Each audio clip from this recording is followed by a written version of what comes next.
আসসালামু আলাইকুম। আমার আজকের ভিডিওর টপিক হচ্ছে আঙুলে এবং হাতের তালুতে লুকিয়ে রাখা রহস্য। আচ্ছা, শুরু করি।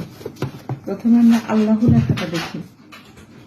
আমরা জানি আরবি হরফ শুরু হয় ডান পাশ থেকে, ক্যামেরার কারণে হয়তো বাম পাশ থেকে দেখা যাচ্ছে আল্লাহু। হ্যাঁ, এখন হাতের আঙুলগুলো দেখি। আমরা তো আঙুলগুলো যখন দেখি তখন মনে হয় এটা বড়, এটা আবার দূরে সরে গিয়ে ছোট, এটা ছোট, এটা মাঝারি, এটা এটার থেকে একটু ছোট, মানে প্রাথমিক দৃষ্টিতে এলোমেলো মনে হয়। আসলে আল্লাহর প্রত্যেকটা সৃষ্টি খুবই সুশৃঙ্খল ভাবে সাজানো। আমার বেবিটা কথা বলছে। এনিওয়ে, তো প্রত্যেকটা সৃষ্টি হচ্ছে অত্যন্ত সুশৃঙ্খল ভাবে সাজানো, আমরা আসলে বুঝতে পারি না। এই যে এখানে আলিফ লাম লাম হা। আবার দেখি আলিফ লাম লাম হা।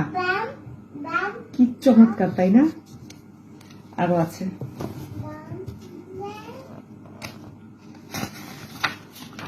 এবার আমরা হাতের তালুতে যাব। এর আগে আমি একটা ভিডিও মেক করেছিলাম, যার কারণে এটা এঁকে ফেলেছি আর কি।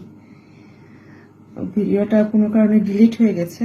যাই হোক, আপনি আপনার হাতের তালুতে লক্ষ্য করে দেখবেন যে এরকম তিনটা রেখা আছে প্রত্যেকের হাতের তালুতে। হয়তো একরকম না, কিন্তু এমন আকৃতিরই তিনটা রেখা আছে। এখন আরবি হরফ, জি একটু, আরবি হরফ, এটা হচ্ছে আরবি হরফের 1, এটা হচ্ছে 8 মানে 18, এটা হচ্ছে 8 আর এটা হচ্ছে 1 মানে 81। এখন 18 এবং 81-র বিষয়টা বুঝি।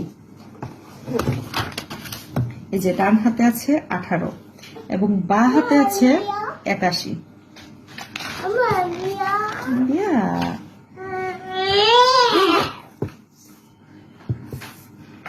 81 এবং 18-কে যখন আমরা যোগ করি তখন আমরা পাই 99। সুবহানাল্লাহ।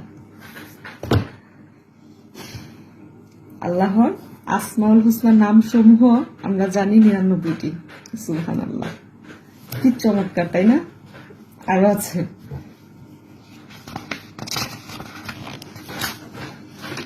এই 81 এবং 18-কে যখন আমরা বিয়োগ দিই তখন আসে 63। বলেন তো 63 কিসের? আমাদের প্রিয় নবী হযরত মুহাম্মদ সাল্লাল্লাহু আলাইহি সাল্লাম, আল্লাহর প্রেরিত নবী ও রাসূল।